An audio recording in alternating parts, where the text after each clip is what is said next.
means. Oh, apologize for my messy desk. That's a little better. Okay. Let's get going.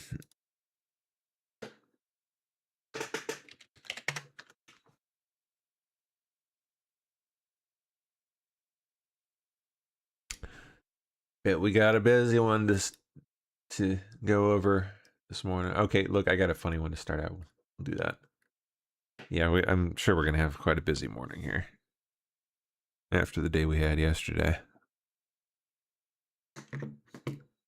Okay.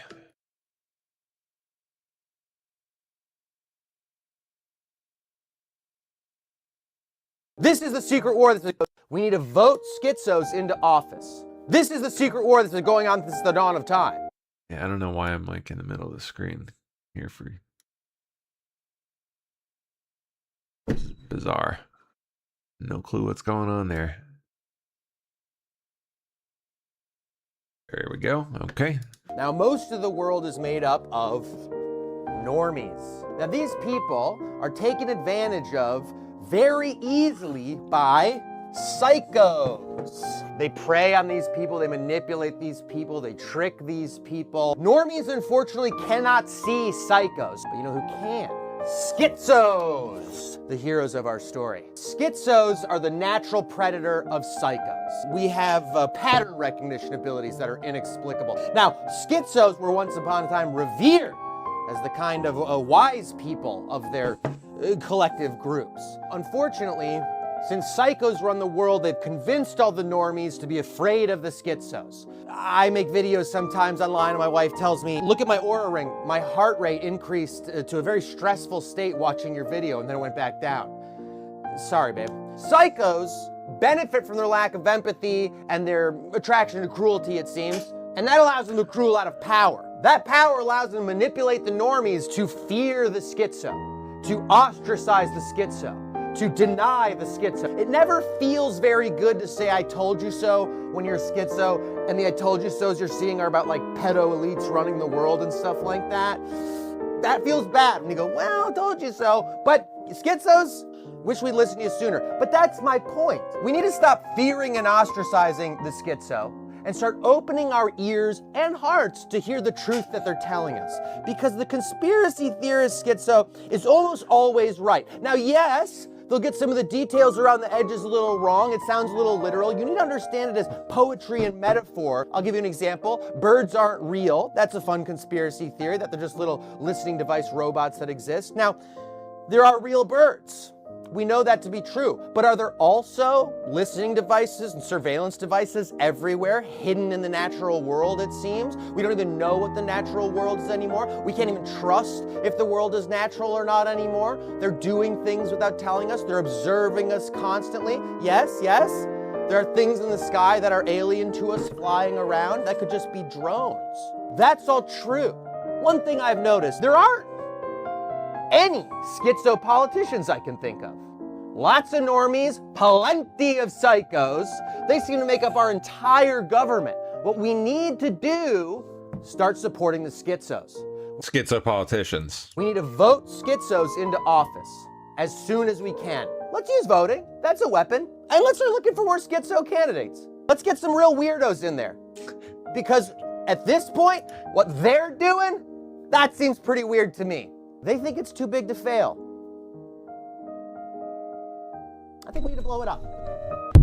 Schizos. Schizos. All right. Well, first up, I better pop out my DLive chat. Okay.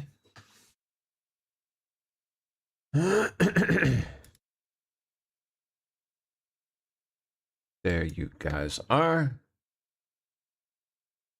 Very nice. Down the list we go. Whee! Oh no. Alright, that's yesterday. Yesterday. This morning. There we are. President is participating in a working breakfast with governors this morning in About another 10 minutes. Followed by a private meeting of some sort with who we do not know. But something. A judge just issued an an emergency injunction halting voting on the referendum to redraw Virginia's congressional maps. Governor Spamberger attempting to redraw the maps here in an attempt to eliminate 4 Republicans from Congress with her Bond villain bill signing. Cackle, evil cackle bitch. You tell I don't like her.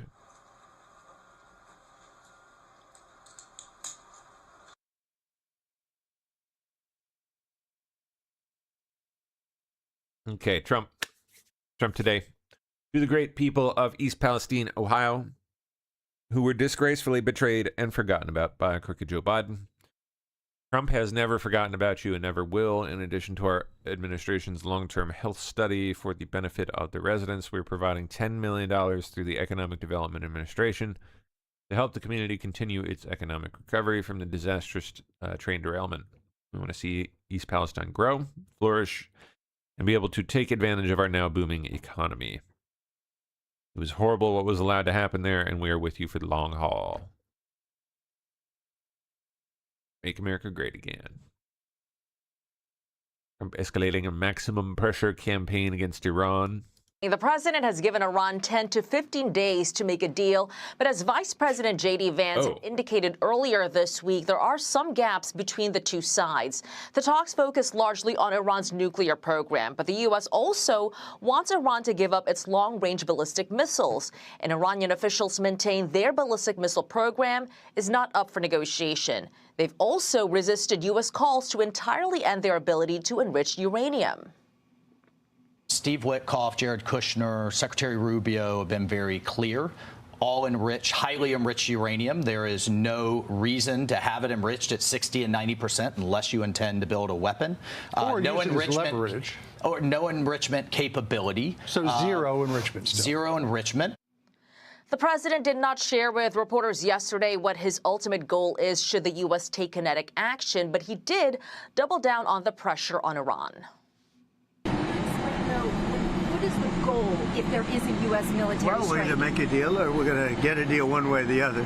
But with a military strike, is it to wipe out their nuclear program? I'm not going to talk to you about that, but we're either going to get a deal or it's going to be unfortunate for them. And you said today 10 days. Have you given them a deadline firm to make a deal? I would think that would be enough time, 10, 15 days, pretty much maximum.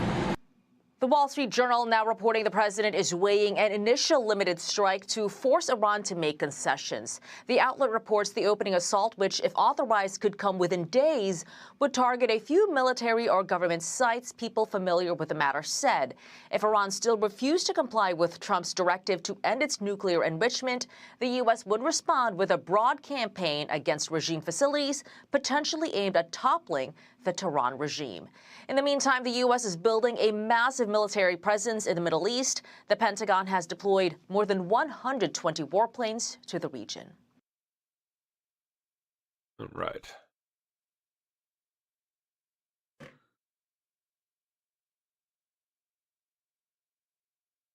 Over 300 students suspended in Virginia over anti-ICE walkout. Prince William County Public Schools in Virginia said that 303 students have been suspended for leaving school grounds during a staged walkout in protest of federal immigration enforcement operations. Haven't really seen any in Virginia exactly, so I don't know what they're protesting, but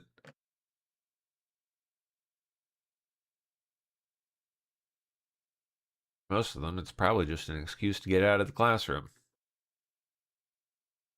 U.S. charges engineers with sending Google trade secrets to Iran.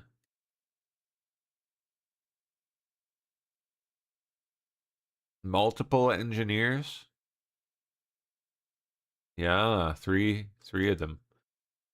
Samana Gandali her sister Sarur Gondali, and husband Mohammad Javad Khosravi. Yeah. Need I say more? Nope. I don't. I don't need to.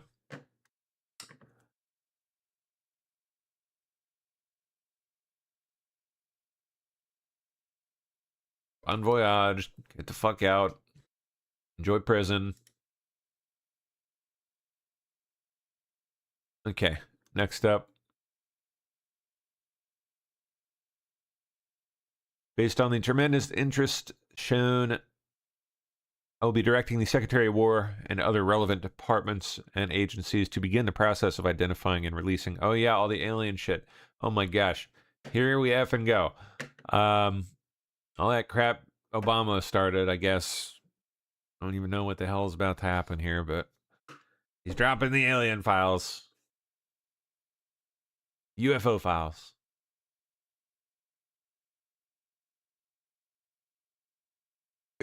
That, that some of those videos that, that's been released over the couple of years.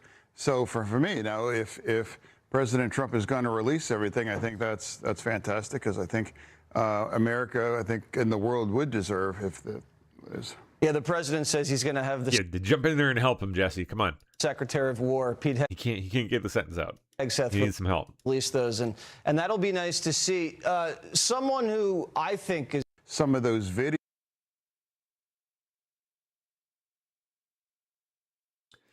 Yep, got Prince Andrew being arrested, Epstein stuff spilling out all over the damn place. Aliens about to tumble onto the scene. Fuck, who knows what else? What's next? Well, he seemed like a guy that wanted to be around famous people, Bill Gates among them. I mean, I'm not sure if you're going to bring him in, but I guess what frustrates me is because Democrats, we've now learned that Schumer and Hakeem Jeffries, at post-conviction, with his local conviction in the state of Florida, they were still asking this guy for money.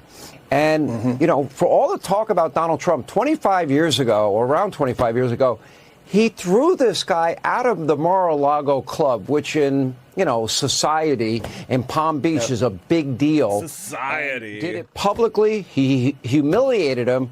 If the guy had anything incriminating on Donald Trump, I'm sure we would have heard about it a long, long time ago, right?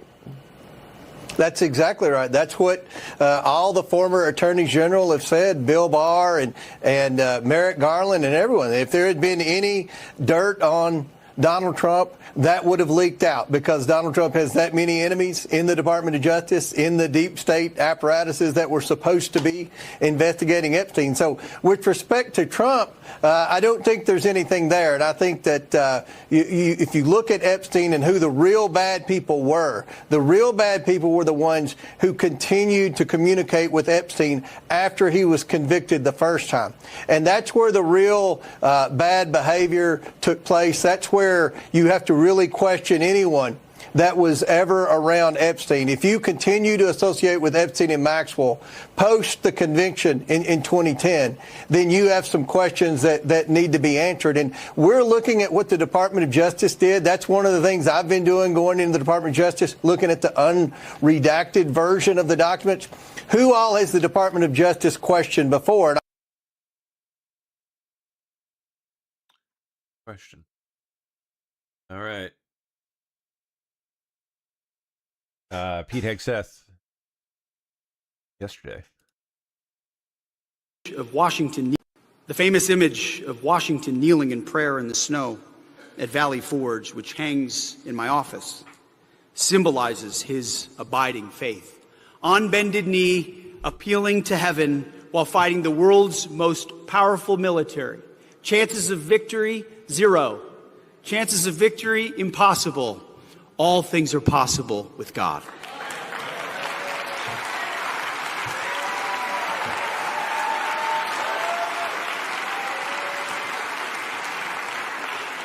The famous image. It is. Posting it.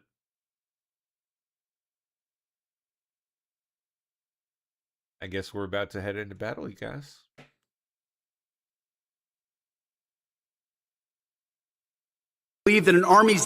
Washington firmly believed that an army's discipline and its success were directly linked to its moral character, as do we.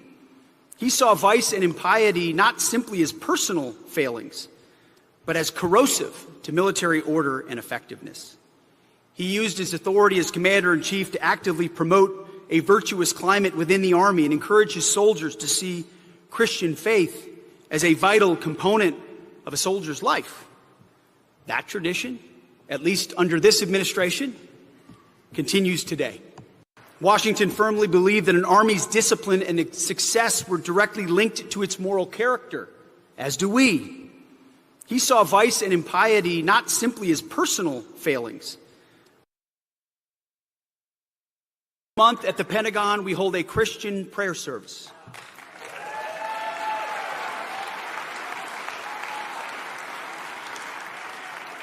We mostly do it because I need it more than anybody else. A time where we pause during a very busy day to give thanks, praise, and glory to God in the name of Jesus Christ.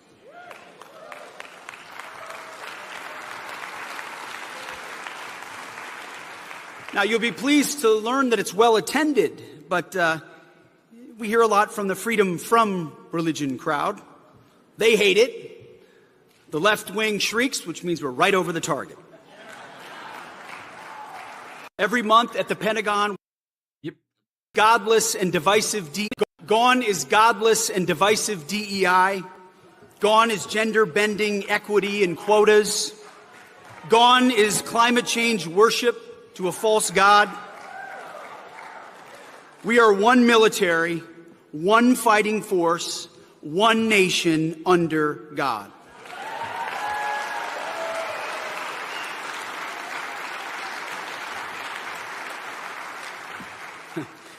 We are not in woke we trust, we are in God we trust.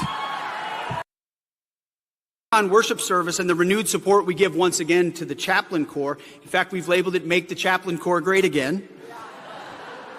Good. Ensures that those in our military have the water that they need to thirst no longer.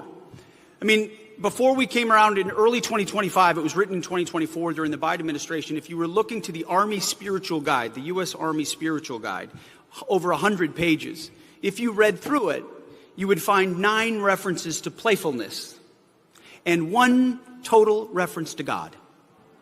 The U.S. Army Spiritual Guide from 2025 had 1 reference to God. And you wonder why our troops thirst. Faith and freedom are foundational to a strong citizenry, a strong nation, and a strong military. You see, the Pentagon worship service and the closing, as long as I have breath, I commit to you that I and we should never allow any group, no matter how large or small, to silence us from speaking the capital T truth. Christ is King. He died for our sins. We are forgiven.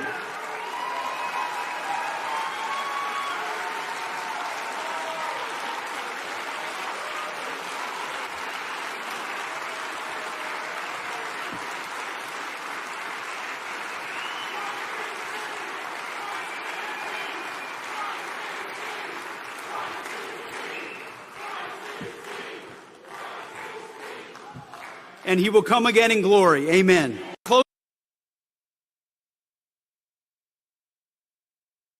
Awesome.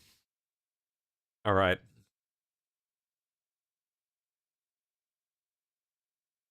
Repeat offender labeled danger to the community walks free after Biden auto pen clemency. Oh, way to go, Joe. Repeat offenders out turning over new leaves. Until the next time they offend, of course. Take long.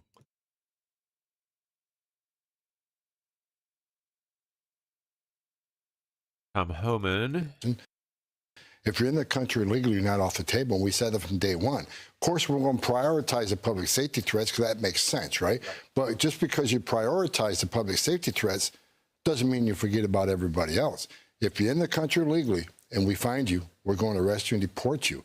You know, after they commit a crime, it's too late. Then you had victims, right? So, no, we're going to enforce immigration law without apology, including non-criminal illegal aliens. If you're in the country illegally. Yep, GTFO. About this, think about this. Members of Congress want to abolish the Department of Homeland Security that was established after the tragedy 9/11, right? And they want to abolish the agency that enforces the laws that they wrote, right? But they want to attack us and call them racists and Nazis and the secret police. Well, if we're the Nazis for enforcing immigration law, what's that make them? They wrote the law. So look, we're doing the same thing we've done for 40 years. I started in 1984. We're enforcing immigration law. Problem is, for the last 4 years, they weren't enforcing immigration law. Every one of them are complicit because they didn't say anything about the open border. Over 10 million people illegally cross that border. We got over, 2 million known gotaways. We got a record number of terrorists and criminals coming across that border, a record number of sex trafficking of women and children. Enough fentanyl to kill 250,000 Americans. Over 4,000 aliens died making that journey, and where were they? They weren't saying a word. They're complicit. We're fixing what they broke. Yep.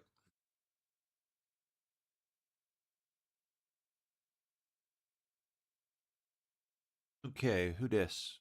Kirk Lippold, retired Navy commander on Iran.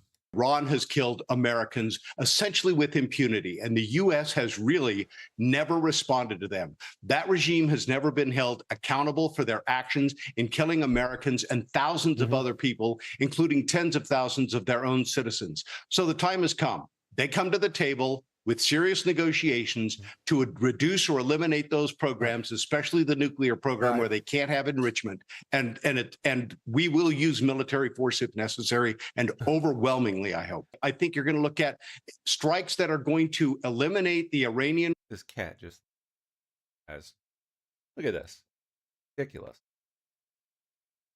Look at this shit. Cat.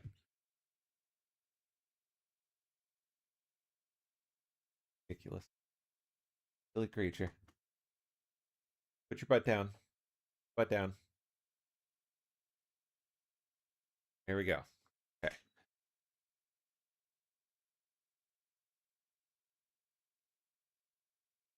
Ah, yeah, that's right. On this day, John Glenn became the first American to orbit the Earth. The Mercury spacecraft umbilical is out.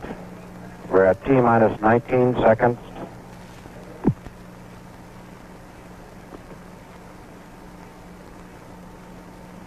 T-minus 10 seconds, counting.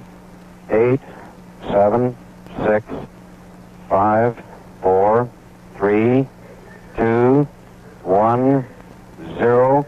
Ignition. Liftoff. The MA-6 vehicle has lifted up. The MA-6 vehicle has lifted off. Trajectory looks good. The MA-6 vehicle is off the launch pad at 47 minutes after the hour. It is climbing nicely. All systems are reported go. Love old TV. Prosecutors zero in on CIA's Brennan. Oh. With secret request for years-old evidence from U.S. Senate.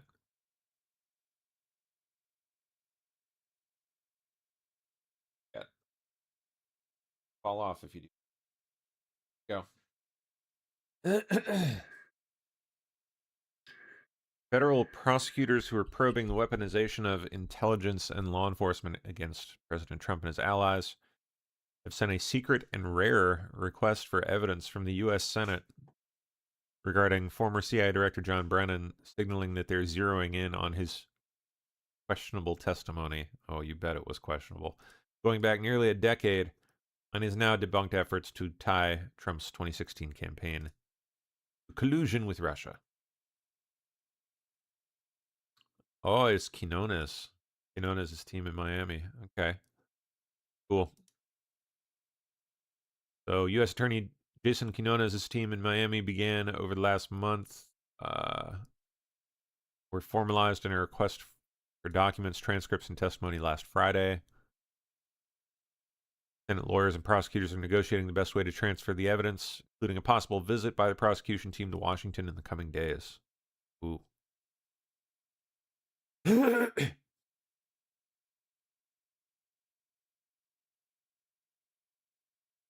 That's good news.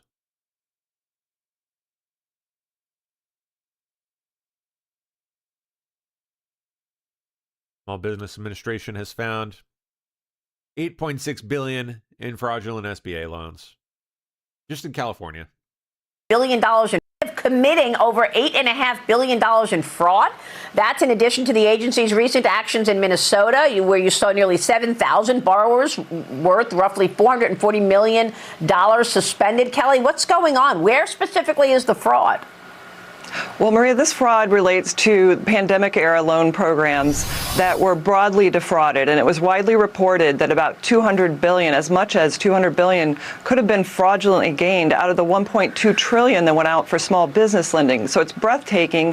What's even worse is the Biden administration swept it under the rug, started forgiving those fraudulent loans.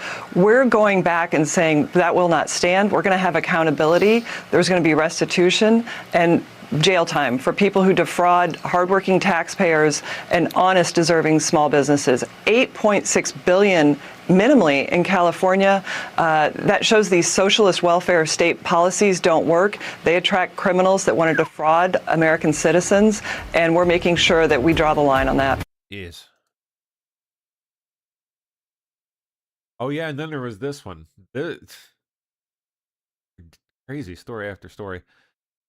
Authorities say an attempted terror attack targeted DHS and federal agents after a suspect apparently stole an ambulance, stuffed it full of gas cans, full of gas, and then rammed it into a federal building in Idaho, after which they tried to get out and ignite the thing.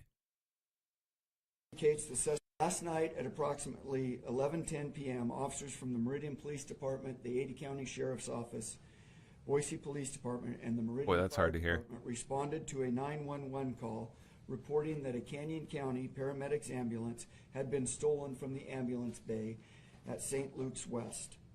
Preliminary investigation indicates the suspect drove the ambulance north through the parking lot and retrieved gas cans that had been staged in nearby vegetation. The suspect then drove the ambulance directly into the North Portico building, which houses Department of Homeland Security offices.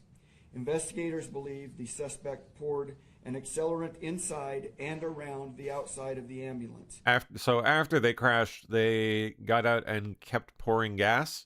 At this time, it appears the suspect was unable to ignite the accelerant before being scared off by responding. Yeah, they fled, by the way. I don't think they've caught the person. Agencies. We want to emphasize that this was a serious criminal act.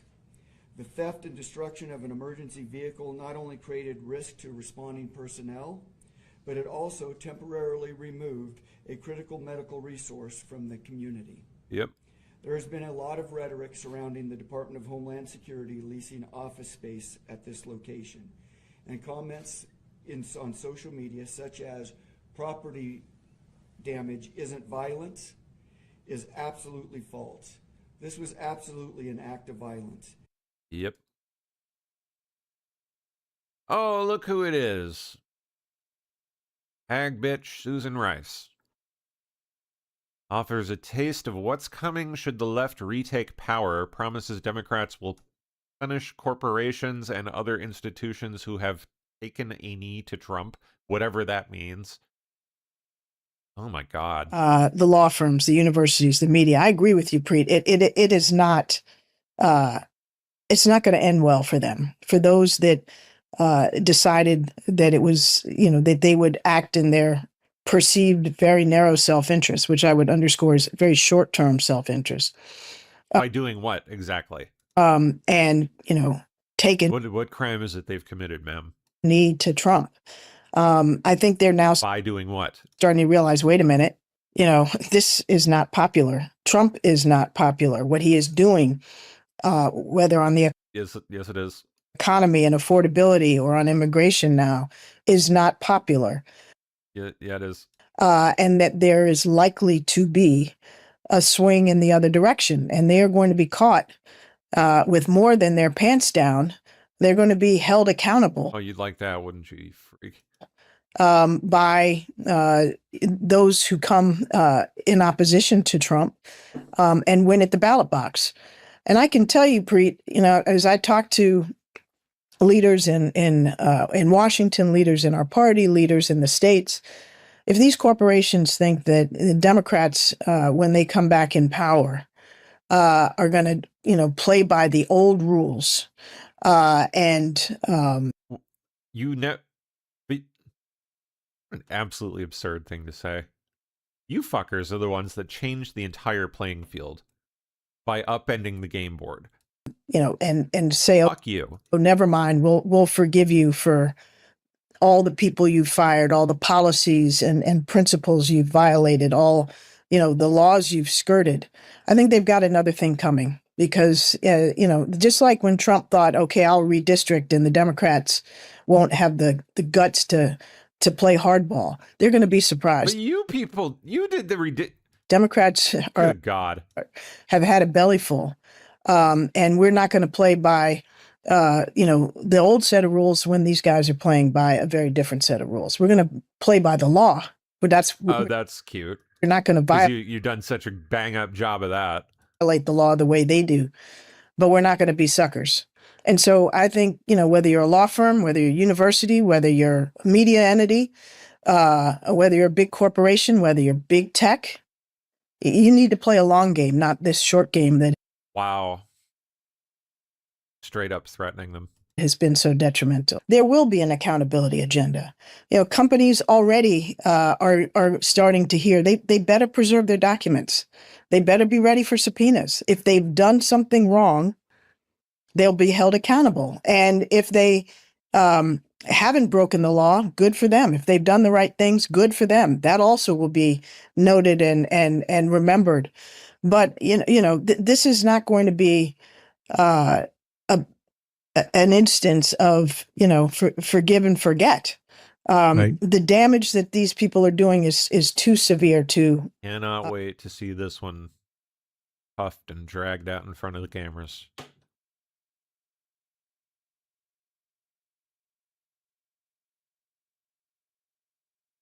Democrats shut down cost the USA at least 2 points in GDP, Trump says. That's why they're doing it in mini form. Again, no shutdowns, also lower interest rates. Too late, Powell is the worst. Well, okay, he is.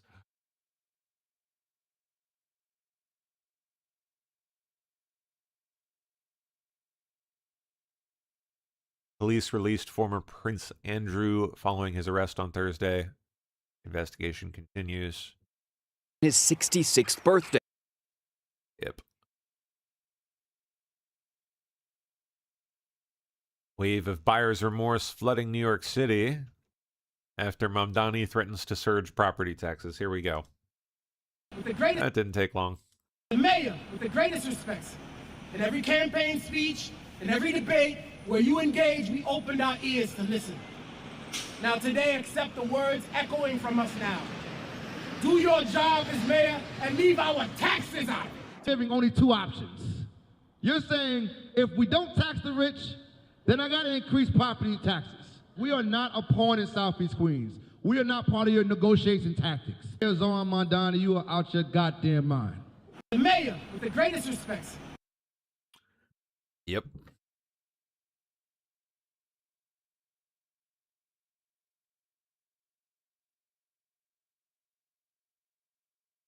Yep, Homan continuing to drive home that there will, in fact, be mass deportations. That has not been rolled back.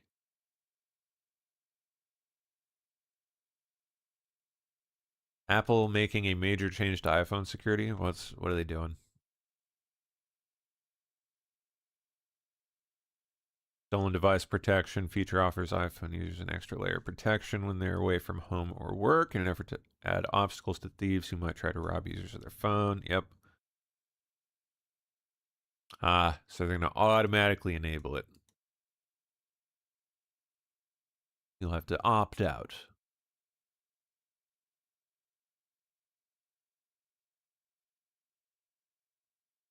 White House considers banning investors with over 100 homes from buying more. How about over, I don't know, 10? Why 100? Why not 10?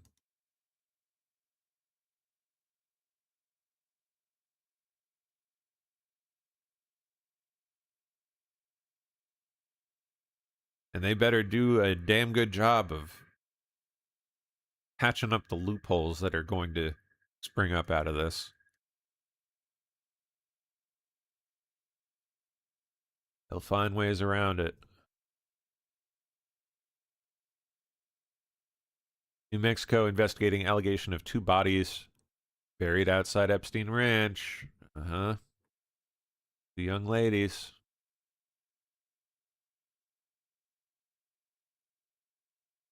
We'll see. I don't know what all they plan to do. All right, let's see. Where did this all come back to? An official said in a statement, New Mexico's AG Raul Torres ordered the investigation after reviewing documents contained in the Epstein file release.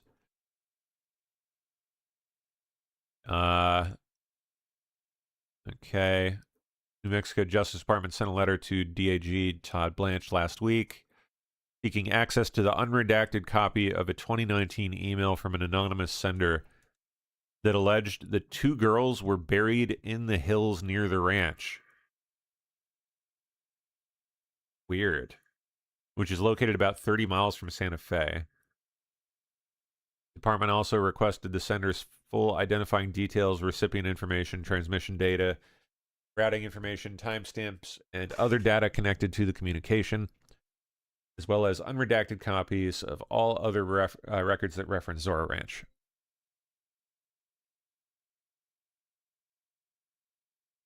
Okay, the letter noted that New Mexico's Commissioner of Public Lands, Stephanie Garcia Richard, requested the investigation. The sender claimed to be a former Zora Ranch employee. Oh. And said two foreign girls who died by strangulation during rough fetish sex had been buried near the property at Epstein's direction. Whoa, dude. Whoa.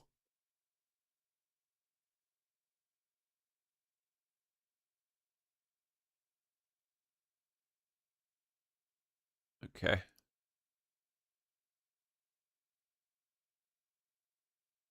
Oh, and then we had this nasty piece of shit. Rep Lee Finke, the dude, argues that queer kids, whatever that means, should have access to adult content for educational purposes. The Paxton case, and the AGs in many states are very clear about that. They're almost jubilant about being able to use these laws to ban young people from accessing content that could be educational if they are queer. And he's talking about porn. He's talking about gay porn. you're a principal, you have LGBT students in your school, and we also know that they're not receiving sex education for queer kids. We know that prurient interest could be prurient interests. Wonder who might have those. People, the very existence of transgender kids. More and more people are saying there simply are no transgender kids. You mentioned Yep, precisely. Yes, yes. You got that right. Disgusting.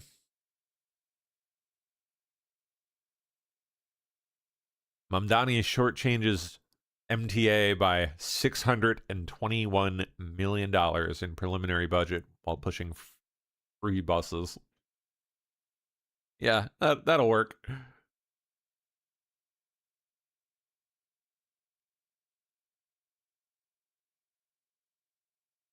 Well, SBA's what's her whole name? Kelly Loeffler on ensuring that illegals don't receive SBA loans. Maria, it's common sense. Look, just as you were talking about, Americans should be the ones that are voting. Americans should be the beneficiaries of the Small Business Administration loan program. So it should be for American jobs, American businesses, and American workers. And last year, we moved to ensure that our loans were only going to citizens, that we were moving our offices out of sanctuary cities to keep our employees and our small businesses who want to come into our office safe. But most importantly, this is just a common sense measure that the American people want to see, that their tax dollars are not supporting the ability of non-citizens to get resources that should be available to hardworking American small businesses who are our job creators on Main Street and who deserve access to these resources. Well, Maria, it's common sense. Look, just as you were talking about. Indeed. Q4 GDP comes in at, just 1.4%, way below expectations after the longest government shutdown in history. That would explain it. Comes in at 1.4. 1.4 would be the lowest GDP since the first quarter of 25 when it was negative, slightly negative, around 0.5%. Now, if we look at consumption, comes in as expected, 2.4, but that's about a full percent less than the sequential look at the final read last quarter. 2.4 would be the lowest since also the first quarter of 25 when it was 0.6. If we look at the pricing index, not good news here. 3.6. We're looking for 2.8. 3.6 is 0.2 lower. Oof. Okay. Zelensky said Russians living in Europe and the U.S. should fuck away to Russia, go home. Nuclear. And President Trump made, by the way, strong steps. We are thankful to him on Lukoil. He put sanctions on Lukoil. He can put on all their energy, on nuclear energy. He can give this message to Europeans. Europeans made a lot, but didn't put still sanctions on nuclear energy of Russians, on Rosatom, on people, on their relatives, on their children, which live in Europe, which live in the United States, which study in the universities of Europe, which have real estate in the United States. So they have a lot of real estate. They have children, relatives everywhere. Fuck away to Russia. Fuck away to Russia. You don't respect anybody in the United States. You don't respect rules. You don't respect democracy. You don't respect Ukraine. Oh, but you do? Go home. That's cute. Didn't you shut down elections? Pretty sure you did that. Pretty sure that was you. President Trump.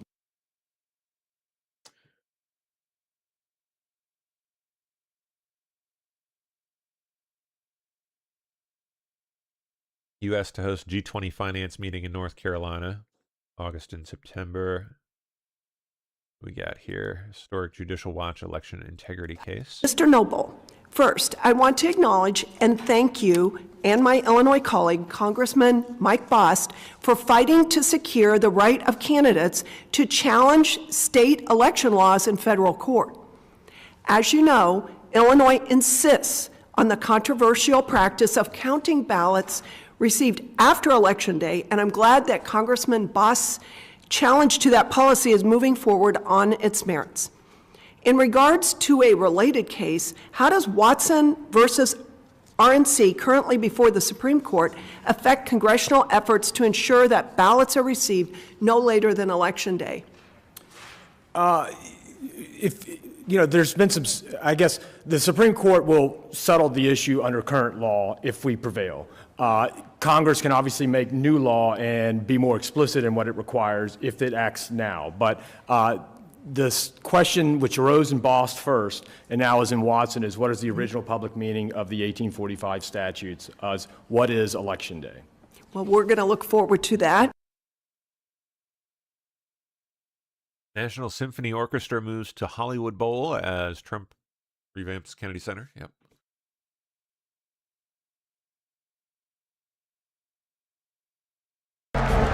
'29th Secretary of War, the Honorable Pete Hegseth. When we unleash our companies, when we unleash American industry, when we unleash competitive spirit, America comes out on top. When our companies compete, we win. When we innovate, we win. When we go fast, we win. And when we confront the norms and the status quo and say no more, then we will win.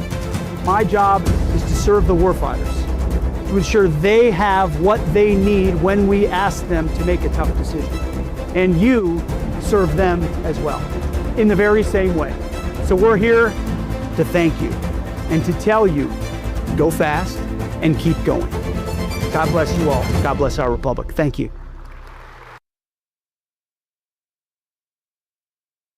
Oh boy. J.B. Pritzker's lieutenant governor and U.S. Senate candidate Juliana Stratton just dropped an actual campaign ad featuring people, including U.S. Senator Tammy Duckworth, saying "fuck Trump." That's the ad. That's the whole ad. Trump. Vote Juliana. Fuck Trump. Vote Juliana. Fuck Trump. Oh my gosh. Trump. Vote Juliana. They said it, not me. I'm Juliana Stratton, and I'm proud to have lived my whole life on the south side of Chicago. Oh yeah, I couldn't tell. Had no idea. I'm not scared of a wannabe dictator. I'm running for Senate to stand up to Donald Trump. I'll abolish ICE and hold Trump accountable for the crimes he's committed. Just like they said, fuck Trump. Fuck Trump. Fuck Trump. Vote Juliana. That's why I approve this message. Fuck Trump. Oh, even got the old prick himself.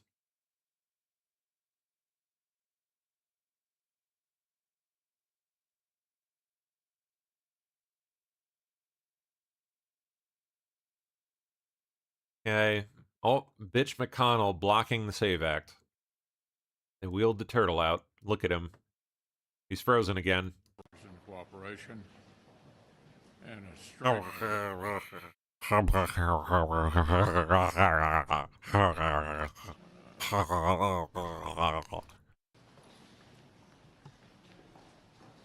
Yeah, and he's frozen. And it's gone. Yep, there's nothing.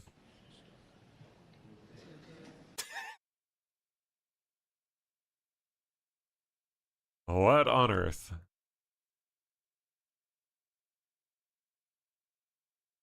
Former CIA officer John Kiriakou says all signs point to Jeffrey Epstein working as an Israeli access agent. Let's hear it. To have flipped Andrew. Like, he was getting Andrew to violate Britain's confidences to obtain non-public information. Have you ever observed intelligence agencies doing this?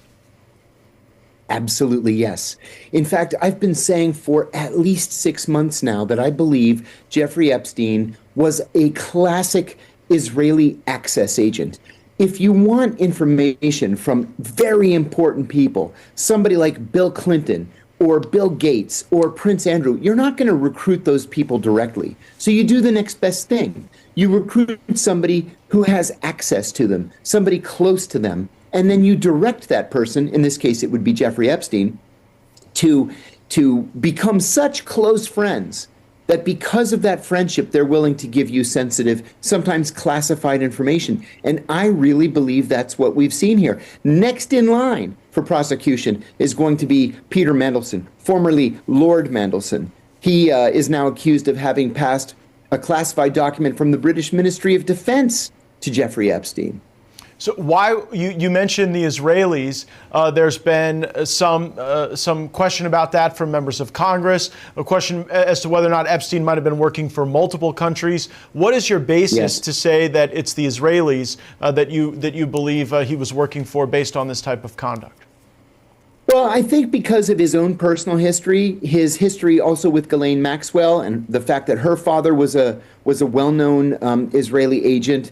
The fact that many of his contacts in the Israeli government were back and forth between Israel and his home, I think puts Israel at the top of the list. But you're exactly right. This latest tranche of information indicates that he actively sought contact with the CIA, with the FBI, with British MI5, British MI6, the Germans, and possibly even the Russians. He asked repeatedly for a private one-on-one meeting with Vladimir Putin. The Russians... Yep. finally agreed to a meeting between Epstein and 4 people, including Putin, and Epstein turned that down. So I think that Epstein was maybe a little more than an access agent. He was an intelligence broker or an intelligence peddler, working both sides of these issues with multiple services.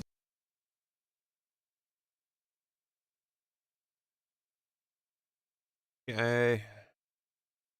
What is this one? Lawn Crimes, Jesse Weber breaking down shocking emails. The Epstein files? Quite long. Oh, nice. They go into it. Maybe come back to that.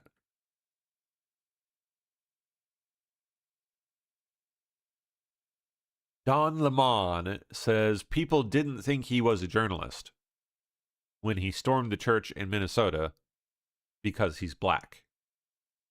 Yes, of course, Don. It's because you're black. You say in the video, and gay. I'm here as a journalist. Don't forget that. I'm here covering this. That's what I'm doing. We play the video. You say it, Not part of the group. I'm just here photographing. I'm a journalist. I'm a journalist. Yeah. I'm here photographing. Numerous what part of times. that do people not understand? I don't know. It's weird because they kept saying it even when I told them that I'm not. And I think they were looking at me, and because the bulk of the protesters were black, maybe they thought because I'm black, then, and I kept saying, I'm not a protester. I'm here covering the protest. I'm not with them. How did you find out about the protest, Don?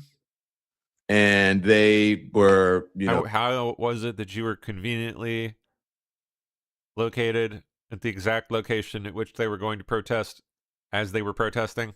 They just, for some reason, could not understand. And I had to keep telling them that I'm not part of the group. I'm just here photographing, and I would say chronicling or whatever it is. And that's it, Jim. So why they couldn't figure that out, I don't know. And you say, ay. Well, it sounds like we better scroll up here. Oh, man. You gotta be shitting me.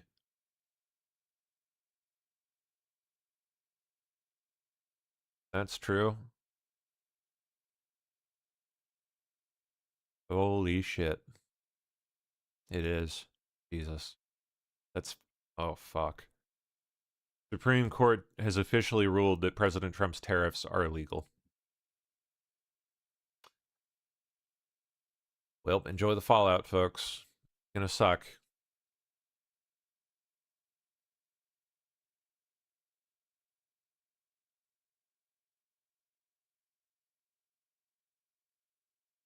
What in the fuck, man? Yep, here we go.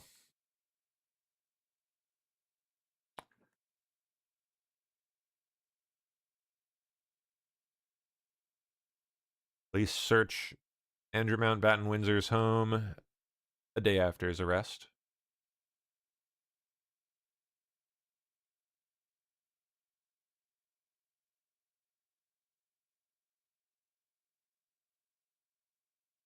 Okay, 79th Somali pirate fraudster just charged in the $250 million Feeding Our Future scheme. Future fraud scheme. Person has been charged in connection with the $250 million Feeding Our Future fraud scheme. Fahima Mahmoud is the first person charged since the mass departures of federal prosecutors at the U.S. Attorney's Office here in Minnesota. Our So-Young Kim dug into the criminal complaint, and So-Young, this would be the 79th person charged now in the scheme, which exploited child nutrition programs. That's right, and according to the Minnesota Department of Human Services website, the child care center in question was licensed until late last month.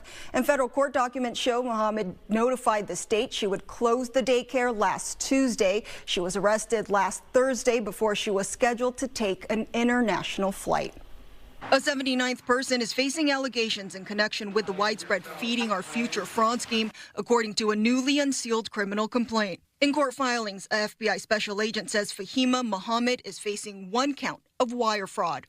FBI investigators say Mohammed operated a food site called Future Leaders Early Learning Center. This site was also featured in a viral video that thrust Minnesota child care centers back into the spotlight in December. According to court records, Mohammed incorporated the center in 2015.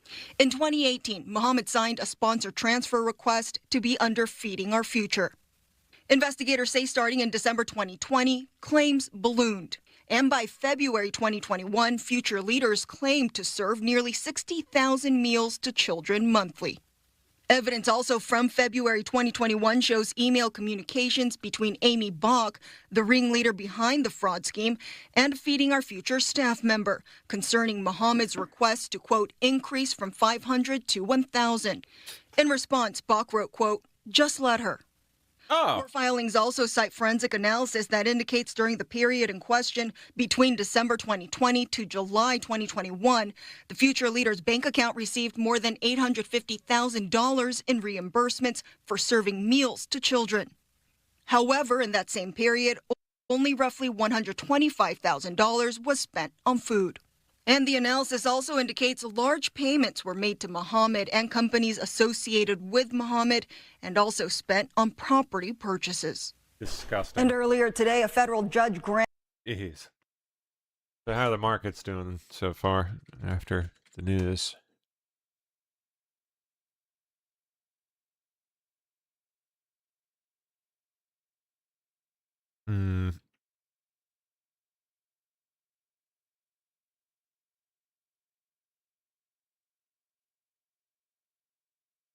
Gold up. Silver way up.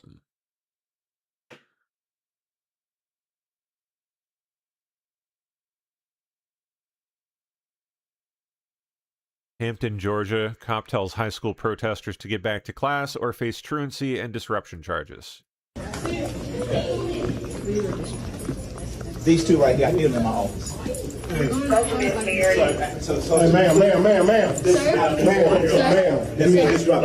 have to stop and go to his office. No, you need to go to his office. I need them in my office. You need to go to his office. Let's go. Come on, let's go. No, you're not. You're going to his office. Why am I in trouble? You're not in trouble. Go to his office. No, ma'am, I'm not going to argue with you. He's the principal. No, he's the principal. I'm reading. He has a valid reason. He's the principal of the school. That's not valid. Yeah, ma'am. Because you go to his office, man. Because you don't think this thing is real. That's what we're fighting for. Let's go to his office. I should be going to class. No. He gave me directions to go to class. Now he's everybody else. Now he's telling you to go to. Stop recording me too. Stop recording me. It's in my right. Oh my gosh. NEC Director Kevin Hassett, Democrat shutdown took off about 2% of the GDP number. So if you're thinking about what trajectory the economy's on right now, it's way north of 3%. Why investors are going gaga over solid-state transformers. What is this? Interesting. Yep, transformers absolutely have not changed much since Edison made his first light bulb. Pretty basic. And like that's about to change. 3 startups scaling up production of their solid-state transformer technologies. Existing transformers are reliable and efficient, but that's about it. They're relatively crude instruments made largely of copper and iron. Is that a bad thing? Doesn't sound like a bad thing to me. An old school steel, copper, and oil transformer doesn't have any monitoring. Doesn't have any control. Yeah.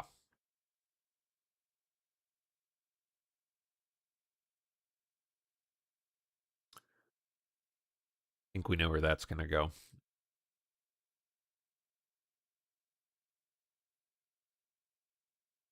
Supreme Court to hear arguments and take up birthright citizenship in April. Well, after the run they've had, I'm not keeping my hopes up. Not after today. Jasmine Crockett just blew up the Tallarico Colbert narrative. What? Have you received any additional clarity either from the Trump administration, from Tallarico's campaign, or from the Colbert Show about why this all happened in the first place? And has Colbert invited you on his show especially since Tallarico just announced that he raised $2.5 million? Colbert and Tallarico ran a hoax narrative to raise money and boost his candidacy over Crockett's. The story. No, I've not been invited on Colbert. prior to his interview nor post his interview. Obviously, I've done Colbert twice in the past. And so there were questions that people had about whether or not basically equal time, so to speak, had been offered to me in order to try to avoid Brendan Carr and Not like you'd use it well. You're an idiot. his misinterpretation or his reinterpretation of the rules. The only information that I got was after this debacle took place.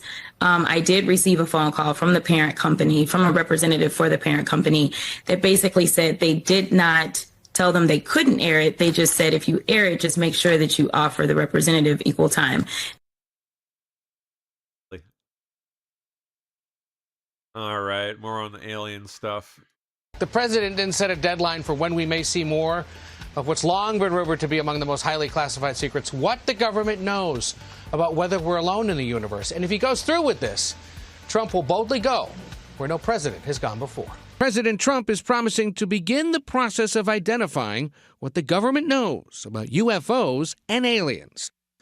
Earlier Thursday, he accused former President Barack Obama of allegedly revealing classified information when Obama was asked on a podcast about aliens. He made a big mistake. He took it out of classified information. The former president's confirmation that we might not be alone led to so much online speculation that he quickly felt compelled to clarify his stance on Instagram, writing, "I saw no evidence during my presidency that extraterrestrials have made contact with us." Really? Now, you may want to believe, but this isn't the first time the government has promised to probe what it knows about aliens. A 2024 Did you really just make a probe joke? Pentagon report found no evidence the U.S. had encountered what it called extraterrestrial technology and said most sightings were just ordinary objects that had been misidentified. Even the president acknowledged tremendous interest in this topic remains, though he didn't announce a deadline for the document's release. Trump invited the fake news into his meeting with the governors and then immediately kicked them out. The media, thank you. You can leave now. President, are you considering a limited military strike to pressure He said you can leave. He said you can go. Iran into a deal? Thank you, press. Keep moving. Thank you. Not that you can open your fat mouths. We're exiting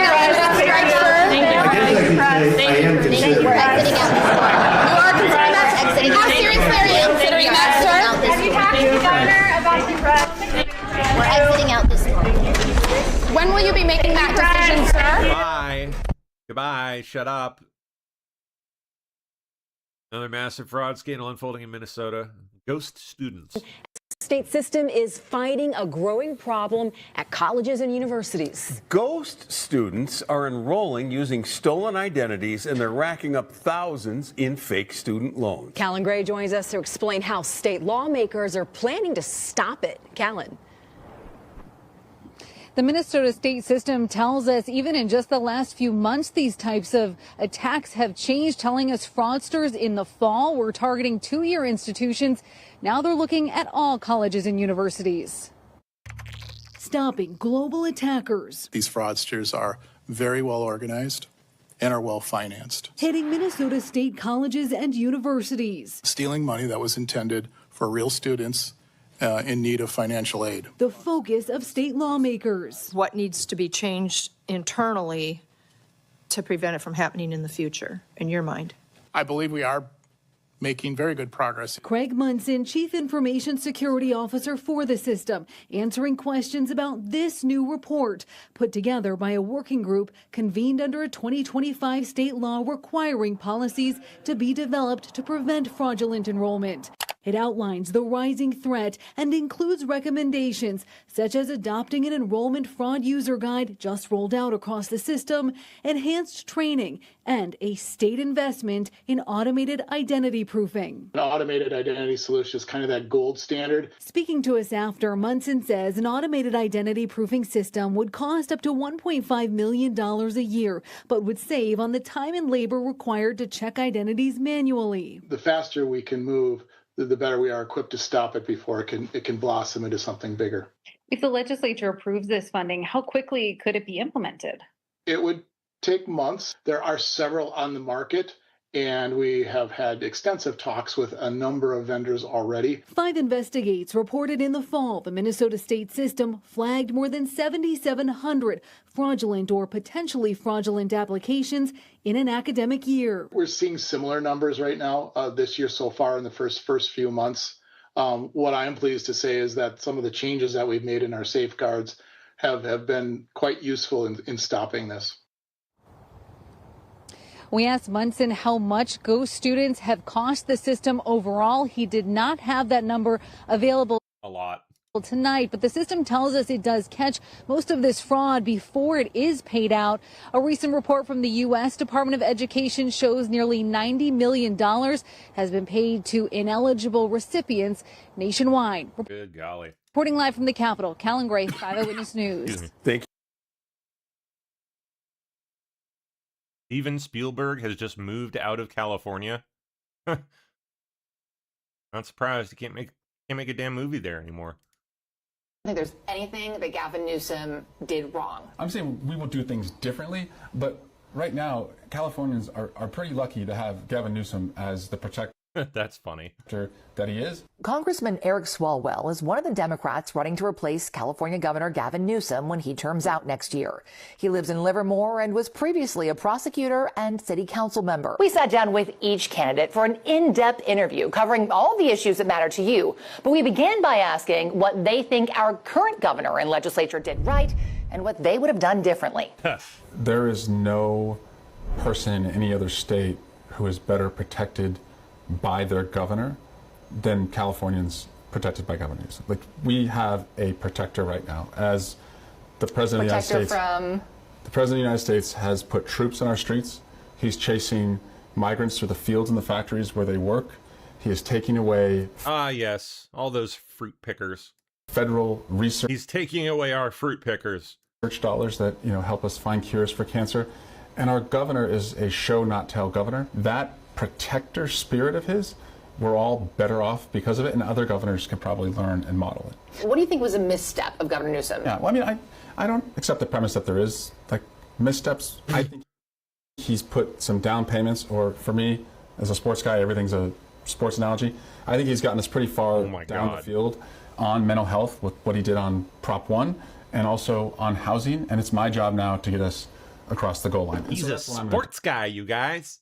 On mental health is to continue to expand mental health services, understand the difference between, the severely mentally ill and the severely addicted, and that they need different treatment than folks who are in transition. And then on housing, I'm going to put more shot clocks in place. I like what he did in Altadena and the Palisades. I want to have in every county, all 58 counties, what the governor did. He likes what he did in the Palisades. Put a 90-day shot clock. Tell those agencies you have 90 days to approve or deny every outstanding housing application. Okay, I have to ask you. Yeah. Is he endorsing you? You're honestly the first person who sat here and has not been able to say one thing that Gavin Newsom did wrong. The reason we asked this question is because I think it really is telling, is this next governor going to support the good and the bad? Or is he going to say, yes, this is something that I wouldn't have done or I would have done differently? Is there anything you would have done differently than Governor Newsom? Go ahead, Swalwell. Give Gavin a full reach around. I think what he on live television. Go on. Did in the Palisades and Altadena is something I'm going to do in all 58 counties to expedite housing. Okay. With that, what about the legislature? Senator Wiener, Assemblymember Wicks, they have done great things on CEQA reform and local control as it relates to state issues. What I want to do, is diversify like where we are getting revenue, and there's a lot of reliance on tech, AI, and by the way, we are a tech AI capital of the world. We also know, and I've been around long enough, and I saw this in the Bay Area in the 90s, that can go south. Well, I didn't hear anything in there about Spielberg leaving California, but is that true?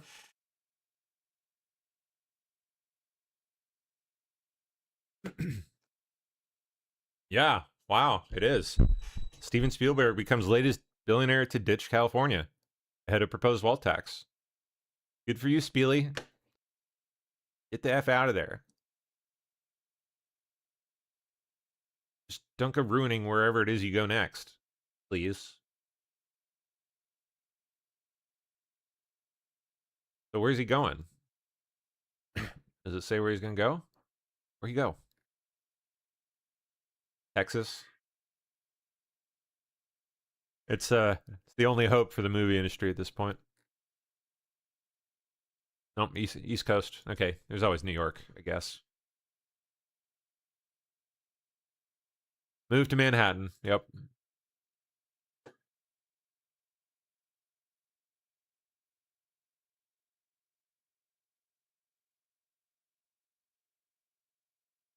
I don't know that he's gonna have much better luck there with Mamdani, so.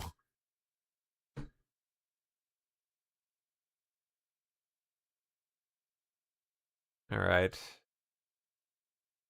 Clinton's scheduled to give oversight, excuse me, House oversight testimony. When is that? What date? Next week. 26th and 27th, so in a little less than a week. For about a week, yeah. Somalian daycare owner in Minnesota caught trying to flee the United States and fly to the UK. She owned a daycare that stole $3.67 million from taxpayers in just 1 year. How nice. Minnesota fraud update. A Somalian woman who is part of the Feeding Our Future fraud, which stole $250 million from Minnesota taxpayers, was caught as she was trying to flee our country and heading to the United Kingdom. This exact woman owned a daycare. Her daycare was Future Leaders Early Learning Center, and last year alone in 2025 in CCAP funding, it took in $3.67 million. This is one of the daycares that Nick Shirley did go to and asked if he could enroll his little son Joey into. The woman opened the door but didn't let him in and said there was no room for Joey at this daycare.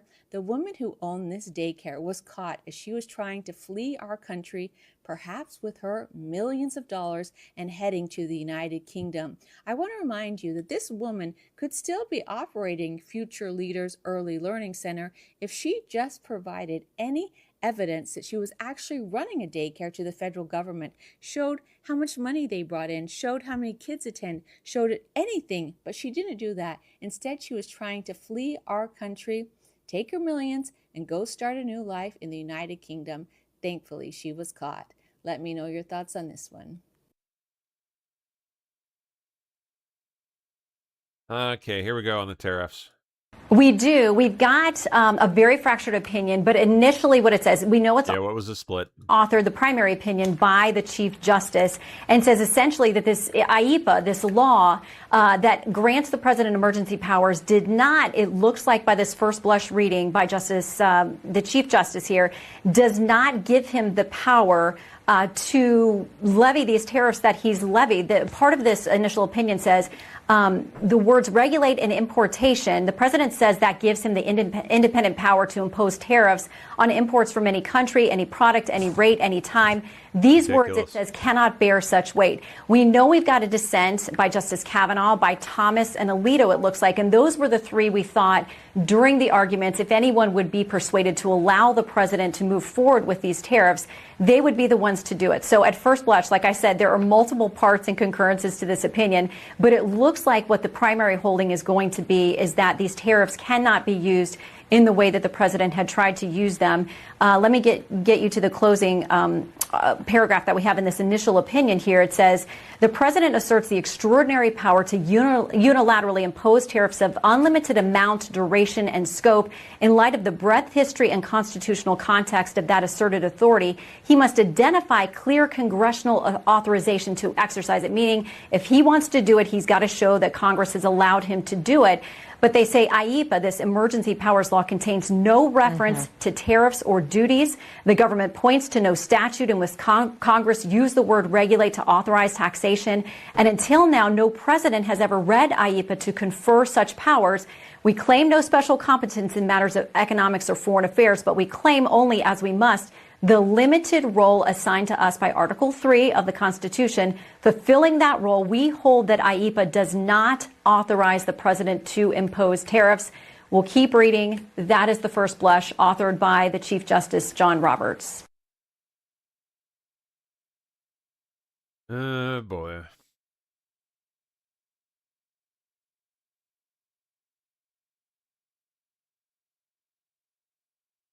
Supreme Court kills tariffs 6-3, with Kavanaugh, Thomas, and Alito dissenting. Not surprised, I guess, by that. I am surprised that Roberts. Can't believe that. Fucking hell. Well, enjoy the fallout. Gonna be a fun ride.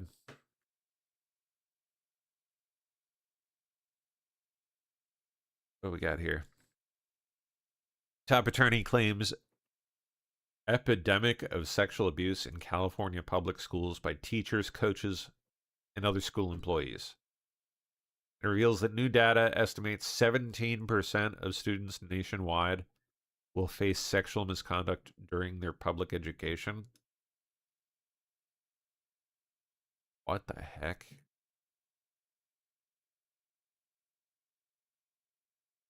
Check out the intro to this. This week on Straight to the Point, an investigation into allegations of sexual abuse and misconduct in the nation's school system. This content is graphic, disturbing, and the conversation may not be for everyone. We sat down with John Manley, a leading attorney who has represented hundreds of victims of sexual abuse and assault. Among his big cases, USA Gymnastics and Larry Nassar, a serial sex offender who abused hundreds of athletes under the guise of medical care. When you learn what the expression passing the trash means in the context of the nation's schools, you can't help but feel outrage. So let's get straight to the point. Yes. If we run out of material, we'll come back to this one too. I'm going to tag that. Sounds wild. Chief Justice Roberts writes for the majority. We claim no special competence in matters of economics or foreign affairs. We claim only, as we must, the limited role assigned to us by Article 3 of the Constitution. Fulfilling that role, we hold that IEPA does not authorize the president to impose tariffs.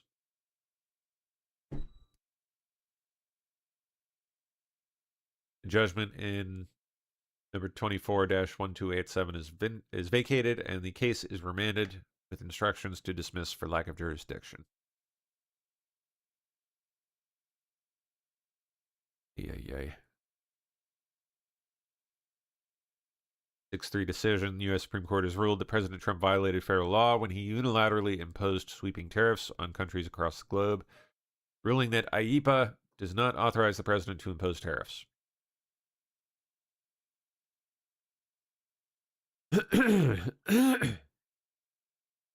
I'm sure they've got a plan B here. I doubt everything was riding on this, so let's see. Supreme Court rules Congress did not authorize IEPA to be used to levy tariffs. Chief Justice Roberts for the majority. Against that backdrop of clear and limited delegations, the government reads IEPA to give the president power to unilaterally impose unbounded tariffs and change them at will.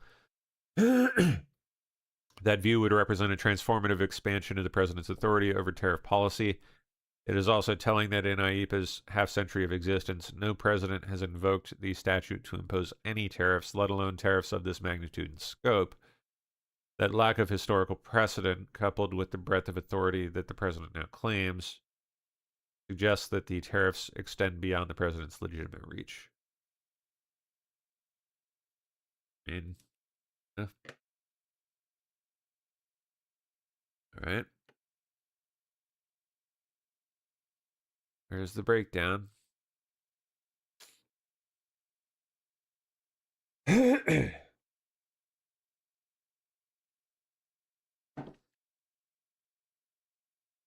what the Trump admin response is going to be here.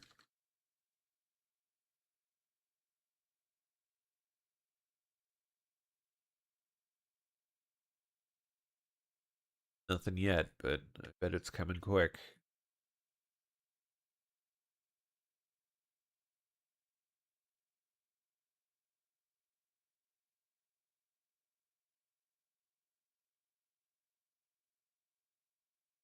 Anything here? Nope.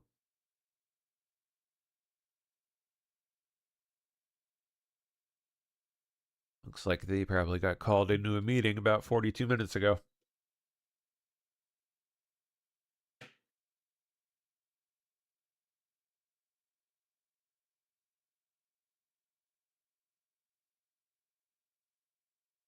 All right. Where do we go here?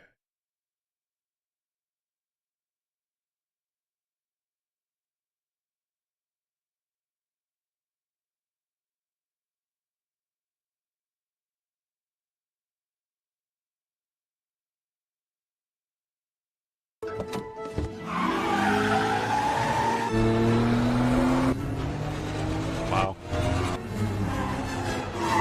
AI animated.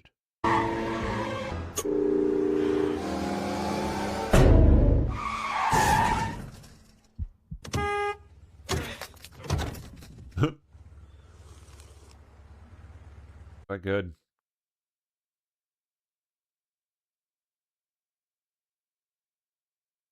All right, I guess we'll go back to one of the two things we tagged earlier here. Oh, hold on.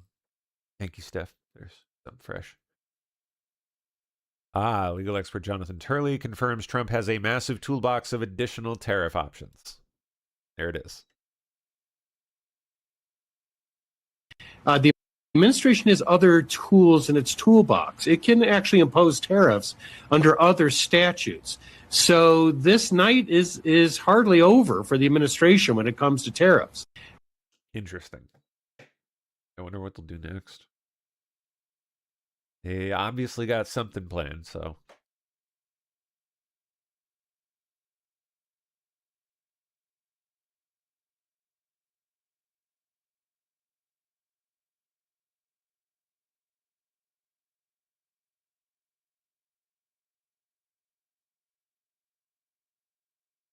Okay.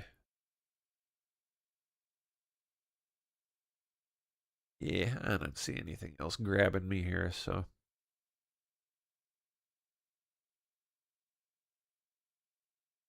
All right.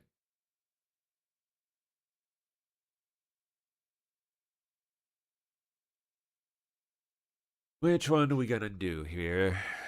Let's do the Epstein stuff. Yeah. The fallout from the Epstein files for high-profile politicians, business leaders, royalty, the elites has been quite intense. Resignations, ridicule, even criminal investigations. So it's time to break down who is now facing some serious heat. Welcome to Sidebar, presented by Law and Crime. I'm Jesse Weber.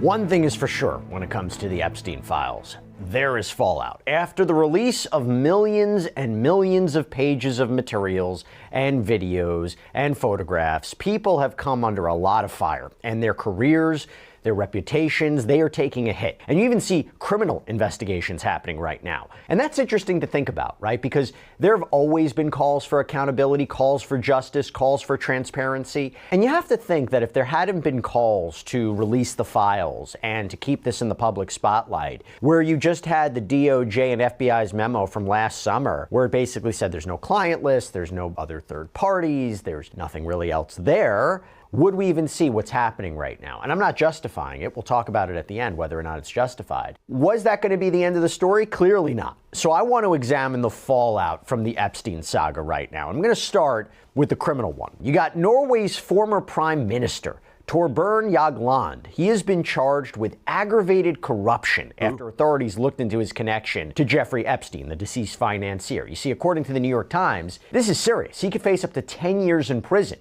And investigators say they are probing, quote, whether gifts, travel, and loans were received in connection with his position. And he had served as prime minister from 1996 to 1997, foreign You bet it was. minister and secretary general of the Council of Europe at one point. So investigators, they even searched his home, 2 other properties. I mean, this is big. Again, it came out because of the release of these files. Wow. Now, he has denied all wrongdoing, but this is the first time in Norway since the end of World War II that a former prime minister has faced criminal charges. Wow. So what do the files say? Okay, you got June 2012. Jagland writes to Epstein, "Hi, Jeffrey. I tried to call you the other day, knowing that you were in Paris. I would have loved to see you. Tara and I spoke about you when we were in Luxembourg, agreeing that you are a fabulous person, easy, and at the same time demanding to be together with. Torbjørn." By the way, that reference was to Terrod Larsen. I might be mispronouncing the name. Former Norwegian politician. He's been accused of being Epstein associate as well. And I want you to remember something as we're going through these communications like 2012. This is after Jeffrey Epstein's conviction on Florida state charges of soliciting a minor for prostitution. That is what elevates that. That is why you are seeing a lot of this fall. Fabulous person. Oh, yes. Out is that you were in communication with somebody who pled guilty to all the best people. That. And speaking of which, what about this one from 2012? "Hi, Jeffrey. No, I haven't called yet. I have been in Tirana, Albania. Extraordinary girls." 2013. "By the way, Han and I have talked about coming back to somewhere in the Caribbean with my 2 sons during Easter, or I think it's Easter, to celebrate 60th birthday. I can't keep it going only with young women, as you know." September 14th, 2018. So this is the year before Jeffrey Epstein was ultimately arrested on child sex trafficking charges, the federal charges. You have an email from Epstein's assistant to Jagland. Subject, Jeffrey Epstein, apartments 2G and 10B. September 22nd to the 29th. "Hello, Jagland. I wanted to reconfirm your apartment stay, September 22nd to the 29th. You will have 2 apartments, 2G and 10B. We will have a welcome letter for you with the doorman. Wow. And upon your arrival, please do confirm back and let me know if there's anything else we can do." There's an email showing that Jagland's wife and adult children seemingly The perks of pedo club, I guess. We stayed in Palm Beach, Florida in 2014, and it was paid for with Epstein's credit card. So you can see why they're looking at what was he receiving, what was he giving. I mean, Jagland at one point apparently stayed at Epstein's homes in New York and Miami, visited his private island in the Caribbean. This is apparently according to the emails. And in the email chain between, you have a few people here, the subject says, Jagland hotel rooms. It says things like, "All I know is J.E. wants to bring to the island Torbjørn Jagland, his 3 kids and girlfriend to PB and then on to the island. If we can use his 3 kids and girlfriend, huh? Anything else interesting in there? Yeah. To the island. If we can use his personal card, call me and I will give you the info. I have it." Now, the New York Times reports that Epstein would introduce Jagland to his associates, including Catherine Rumler, the former White House counsel under President Barack Obama, who we're going to talk about a little bit more in a minute. And in exchange, he allegedly wanted Jagland to get him a meeting with Russian President Vladimir Putin. So there's a lot of notable exchanges, including where Epstein wrote this. Oh boy, this is a good video so far. To Jagland, "I think you might suggest to Putin that Lavrov can get insight on talking to me." So you can see, again, why this investigation is happening. Moving on, let's talk about Thomas Pritzker, who served as the here we go, of the Pritzker family. Chairman of Hyatt Hotels, held that position for 20 years. Problem for him? His communication with Epstein, again, after Epstein's conviction. Yep. Got this one from Pritzker to Epstein. "I'm in a remote valley of Afghanistan. It's my birthday wish with boys with toys. Spend time with Petraeus," seemingly General Petraeus. Yesterday, and he loaned me a chopper. Oh, that must be nice. 2 with 1 as backup. Just get loaned a chopper by David Petraeus. April 2 choppers. 2018. So this is the year again before Epstein's arrest on federal child sex trafficking charges, all the way up until then. You have an Epstein associate, his alleged girlfriend, we've talked about her before, Karina Shuliak, who he apparently, by the way, Epstein wanted to leave the mass of his fortune and his properties to upon his death, wrote to Pritzker, "Going to try to find a new girlfriend for Jeffrey." Pritzker apparently writes back with a smiley face, "May the force be with you." July 2015. Epstein to Pritzker. Would you find it amusing to have Dalai Lama meet Woody Allen for lunch on Saturday? Could be a memorable event. Yeah, have one serial molester meet another serial molester. There you go. Pritzker writes back, can't do it. We'll explain. Pritzker resigned as Hyatt All organized by the king of serial molesters. Executive chairman, and he released a statement saying, good stewardship also means protecting Hyatt, particularly in the context of my association with Jeffrey Epstein and Ghislaine Maxwell, which I deeply regret. I exercised terrible judgment in maintaining contact with them, and there is no excuse for failing to distance myself sooner. Now, again, just something I have to put in. What people's knowledge of what Epstein and Maxwell were up to, not on its face entirely clear, but the association, again, after Epstein's conviction, and particularly going right up until when he was arrested again, that is what's concerning, okay? And I'm not saying that everything we're going through would justify a further investigation or justify criminal charges, but you'll be the one to decide whether or not this punishment we're seeing, these resignations, these career torpedoing emails and communications, is it justified? You'll be the judge of that. Got to talk about Sultan Ahmed bin Sulayem, okay? Resigned as CEO of DP World. This is Dubai's largest port operator. Doesn't help when you have this email, June 2013, from Epstein to bin Sulayem. All I know for sure is that you are one of my most trusted friends in every sense of the word. You have never let me down, not once, not half of once, and I greatly appreciate the time we spend together. Wow. Response. Thank you, my friend. I am off the sample, a fresh 100% female Russian at my yacht. Epstein responds, 100% Russian or 100% female? Question, if it were once a man and now has, and describes women's private parts, what percentage is it? And bin Sulayem responds, 100% female. Yeah, the messages between the two discuss women, girls, sexually explicit content, business dealings for sure, meetings with world leaders, yeah, and then the torture video. Where are you? Are you okay? I loved the torture video. Epstein apparently sent that message in April 2009 to a redacted name, but then you had Representative Thomas Massie, who's been all over this, revealed that this was sent to a sultan. And then you had Deputy AG, Deputy Attorney General Todd Blanche, who seemed to indicate that it was linked to bin Sulayem. This is according to CNN. No idea what that torture video is. There is a correspondence also where bin Sulayem shared links to pornography sites with Epstein during a family trip to the U.S. with his wife and kids. There's this one, September 30th, 2015, an email from bin Sulayem to Epstein. This girl is Russian, father Cypriot, mom, I met her 2 years ago. She goes to the American University in Dubai. She got engaged, but now she back with me. The best sex I ever had, amazing body. This one caught eyeballs. Dear Fetra, attached is passport copy of redacted. She works as the personal masseuse at the private spa of our friend Jeffrey Epstein. Wow. I would appreciate if you can arrange for her to work as a trainee at Rixos Antalya Spa so she gains better experiences. I wonder what type of experiences those might be. Yours, Sultan bin Sulayem. Yeah, I think we all know.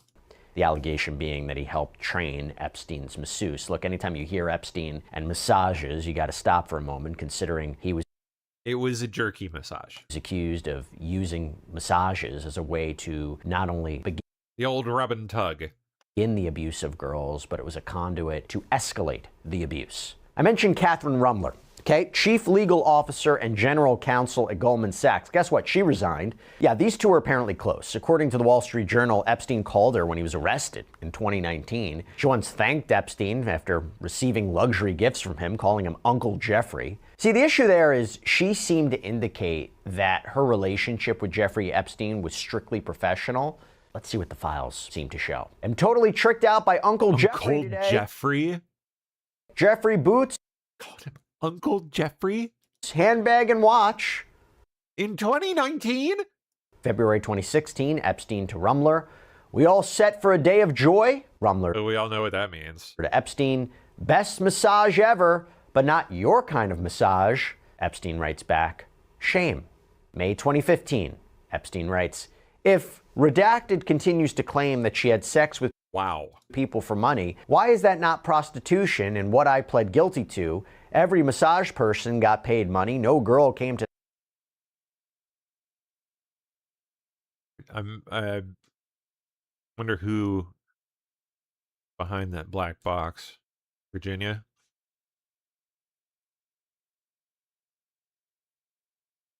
Looks like it's too long to be that. Gotta be someone else. Continues to claim she had sex for money. Why is that not prostitution? And what I pled guilty to, every massage person got paid money? No girl came to the house to learn math. Does sex for money change the equation? There was a massage person per day. Some turned out to be younger than others, some as old as 60. I'll explain when... No idea. Bizarre. To the house to learn math. Does sex for money change the equation? There was a massage person per day. Some turned out to be younger than others, some as old as 60. I'll explain when I see you. Rumler seems to respond, I think the point is that if she was underage, she cannot legally consent to engaging in prostitution. Oh. They would also discuss politics and Donald Yeah. Trump, or even calling Trump at one point truly stupid. There's this interesting email in 2016 regarding Bill Clinton, where Epstein writes, my memory is a friend killer. I stopped talking to Clinton when he swore with wholehearted conviction to me that he had done something. He had forgotten that he also swore the exact opposite to me only weeks before. Speaking of Clinton, by the way. Wait, what?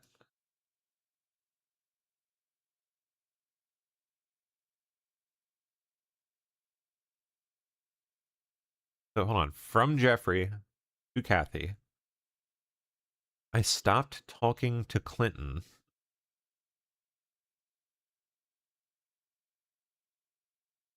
By the way, these fucking typos are bizarre. They make absolutely no sense. Hold on. I gotta look on a phone. Talking. Yeah, that makes no sense, dude. The equals key, the equal sign, is nowhere near the N key on a keyboard. Or the E key, for that matter. Yet he keeps hitting the equal sign. I mean, the equal sign is nowhere near any letters. Really. It's like all the way up in the corner. Top right.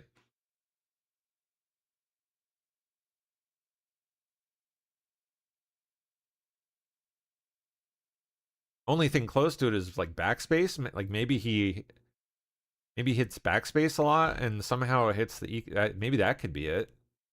It's backspace and somehow hits the equal sign at the same time, like a retard. No idea. Very, very strange.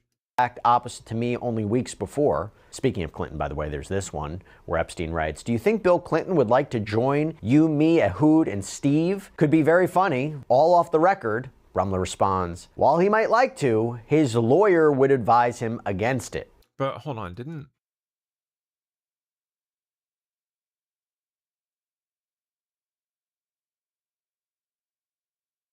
Look. Kathy Rumler does it too. Look at that. That's not Jeffrey, that's Kathy.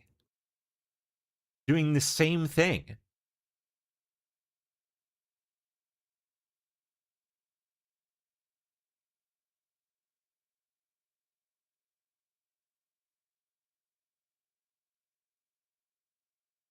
Something's up with that, dude. No question. Massage. That seals it. Right there. Rumler doing the same thing.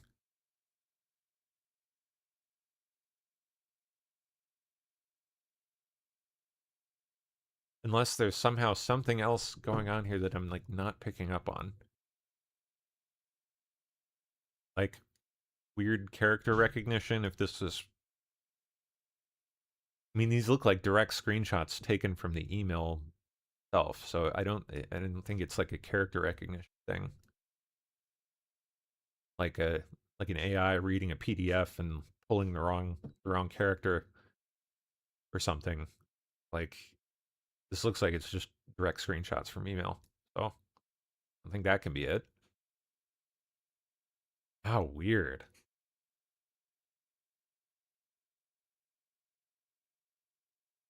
Anyway. Look at this. Yeah, it's all over the place. Join you, me, Ehud, and Steve could be very funny, all off the record. Rumler responds, while he might like to, his lawyer would advise him against it.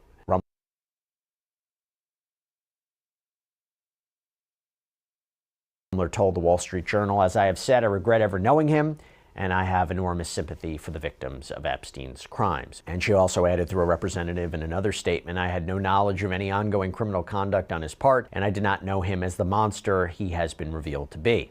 What about Casey Wasserman, founder, chairman, CEO of Wasserman Talent Agency? Major agency, represents all kinds of athletes, performers, musicians. Chairman, by the way, of the Los Angeles 28 Olympics, the Paralympic Games. So he began selling his company in the wake of the Epstein files, and he lost clients like singer Chappell Roan and soccer star Abby Wambach. The LA mayor now saying he should step down from the 2028 Olympic Games. See, the issue with him is that I think the argument was it seemed at one point the extent of his connection. He represented Chappell Roan, huh? A witch? The witch. If anyone knew that. It's like singer Chappell. Also pitched as like borderline underaged, like jailbait, eye candy kind of thing.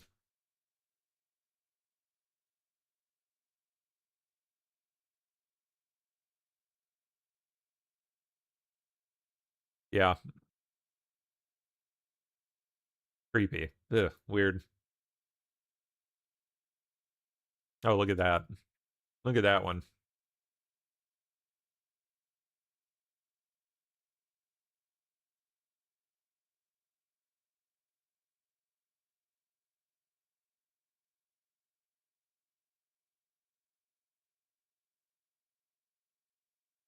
Oh, yeah.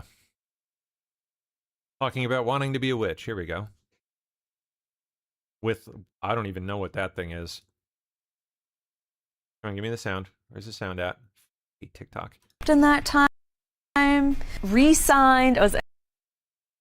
And I got dropped in that time. Re-signed. I was independent. I ran out of money. I moved back in with my parents at one point. If I look back at it, I was like, damn, I can't believe I didn't quit. Yeah, you know? That's what I was just about to say. Like, you kept going. It's just been a wild ride, and this style wasn't always my style. Yeah. I used to be very like witchy, dark, serious, and I was just like emo and like wanted to be a witch. It was just so stupid. Yeah. Not surprised to find her mixed up in this. Chappell Roan and soccer. I mean, only tangentially, granted, but represented by one of these freaks. Star Abby Wambach. The LA mayor now saying he should step down from the 2028 Olympic Games. See, the issue with him is that I think the argument was it seemed at one point the extent of his connection was a humanitarian trip that he took with Epstein and Bill Clinton and Maxwell. But there was more that came out. Really, these kind of arguably flirty and suggestive messages and emails with Ghislaine Maxwell 20 years ago. Yes, years before she was ultimately convicted of being a child sex trafficker, but still toxic. Like this one from back in 2003 when he was reportedly married with a family, writing Maxwell, I think of you all the time. So what do I have to do to see you in a tight leather outfit? I am in New York tonight. You're not. What am I to do? How about this one from Wasserman to Maxwell? I will be in New York City for 4 days starting April 22nd. Can we book that massage now? Oh my gosh. Maxwell at one point responds, all that rubbing, are you sure you can take it? The thought, frankly, is leaving me a little breathless. Oh my gosh. That apparently drive a man wild. I suppose I could practice them on you and you could let me know if they work or not. A memo to his employees. No talent. We don't know who that one was to. It was from Ghislaine Maxwell to someone. Just for the record, the cigar concept currently has pride of place in my bedroom. Wonder what that could be referring to. Bill Clinton? Bill Clinton and Monica and the cigar? Maybe? Not. In a memo to his employees, Mr. Wasserman wrote that he only had limited interactions with Maxwell and Epstein, but that he had become a distraction, adding it was years before their criminal conduct came to light, and in its entirety consisted of one humanitarian trip to Africa and a handful of emails that I deeply regret sending. The pain experienced by the victims of Jeffrey Epstein and Maxwell is unimaginable, and I'm glad, as I'm sure you all are, that those who helped them commit their crimes are rightly being held accountable. So that becomes one. It's interesting where you think about, should he have had to step down, considering this was before the convictions, before all this came to light. Peter Mandelson, UK ambassador to the United States. So Mandelson was fired by UK Prime Minister Keir Starmer. This is back in September, and he resigned from the Labour Party a few weeks ago because of his Epstein connection. Kind of give you an idea. I wonder what his position as ambassador to the United States afforded him in terms of access to intelligence and God knows what else. Exchange from 2009 allegedly surrounds Epstein's release from prison after serving both UK intelligence and ours. I wonder. 13 of his 18-month sentence on what I mentioned before, the charges of solicitation of prostitution of a minor. So here's how that went. So this is from Jeffrey Epstein, okay? July 22nd, 2009. He writes, "Free and home." So you have this response, "How shall we celebrate?" Again, from allegedly Peter Mandelson. Jeffrey Epstein seems to respond with "grace and modesty." Those are the names of two strippers. Wow. This is a response allegedly from Mandelson. "How is freedom feeling?" Epstein responds, "She feels fresh, firm, and creamy." And Mandelson allegedly writes to Jeffrey Epstein, "Naughty boy. Also, you now have the Metropolitan Police who have launched an investigation into Mandelson for allegedly providing Epstein with market-sensitive information when he was acting as business secretary in the British government back in 2009. Yeah, The Guardian reporting that 2 of his properties have been searched. So, for example, you have this email from June 2009 where Mandelson appears to write to Epstein, "Interesting note that's gone to the PM," meaning the Prime Minister. So it appears to be a note sent to the Prime Minister about business issues and plan of action, including the sale of assets. And Epstein writes back, "What saleable assets?" Or how about this one, where Mandelson allegedly gave Epstein a heads up that a 500 billion euro bailout had been agreed to tackle the Eurozone crisis. You can see the issue. Last year, Mandelson said to the Financial Times, "I regret ever meeting him or being introduced to him by his partner, Ghislaine Maxwell. I regret even more the hurt he caused to many young women." It's just a peek at how it works behind closed doors with these people. Not just Epstein. This is just, I think, it probably almost the worst part of this just generally is that this is how the whole thing works, how the whole system works. It's all freaking tug jobs behind closed doors and smoke-filled rooms. I mean, financial tug jobs, mostly. And the other kind, too. They're all giving each other reach-arounds. Disgusting. I mean, literally. Sure like, does. literal reach-arounds and, back-scratching with heads up on what's coming down the pipe with big bailouts, for example, so Epstein can, invest accordingly, profit.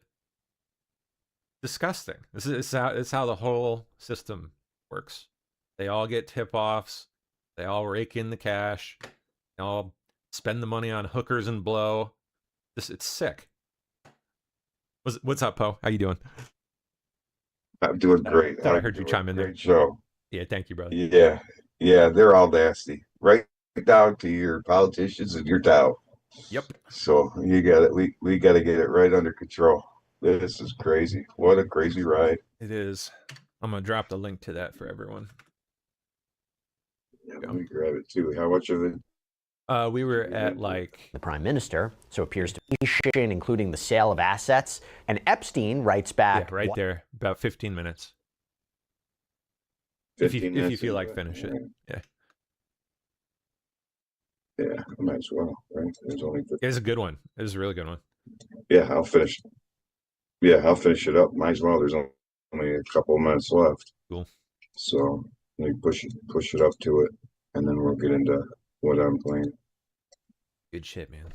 So, how's everybody? Yeah, I'll let you get to it. You have a good show, brother. Thanks. Yeah. Howdy ho, everybody. How's everybody doing today? All right, YouTube. That's it. I'm probably gonna actually listen into Poe and catch the last whatever, like 8 minutes of that there was. I want to hear the rest of that. That was a really good video. Going over a lot of the good stuff. So I will catch you guys tomorrow afternoon. All right. Have a good Friday. Bye-bye.